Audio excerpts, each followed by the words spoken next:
If you think prayer or calling on God is a waste of time, watch this. This lesson will show otherwise. The believer in this video will be shown as an example of someone who cried for help and help came. Psalms 34:6. And also the disadvantage of taking your eyes off Jesus. Matthew 14:22-31. And alongside lessons to learn. The story we are using as a case study in this video is the story where Jesus walked on water. Some people might be wondering by this story, Jesus always does miracles, so this is one of them. But our focus is on Peter, who started walking but got distracted by the wind and the waves. He took his eyes off Jesus and began to sink.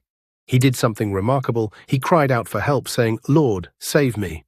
The problem with some Christian is that after being distracted from God by fear or sin, would run away from Him instead of running back to God, who has the power to save.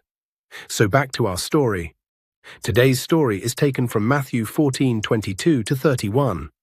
The disciples were in a boat, far from land, battling heavy waves and strong winds. Then suddenly they saw someone walking on the sea. It was Jesus.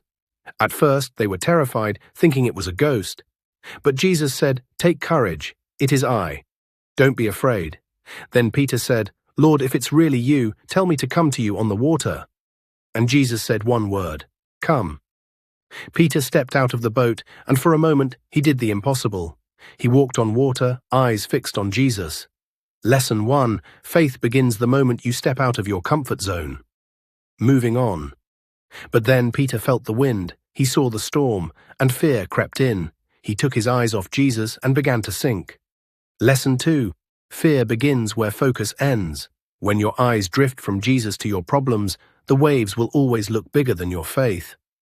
As Peter sank, he didn't try to swim back on his own. He didn't blame himself. He just cried out, "Lord, save me." Immediately Jesus reached out his hand and caught him, and he said, "O you of little faith, why did you doubt?" Lesson 3.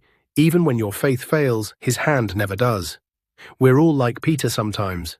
We start strong, full of faith. But when life's storms rise, we get distracted by fear, by sin, by doubt. The good news is, even when you're sinking, you can still cry out, "Lord, help me," and He will reach out again. So don't run from God when you fall, run to Him, because the same hand that lifted Peter is still reaching for you today. Keep your eyes on Jesus. Even when the waves roar, He's closer than you think.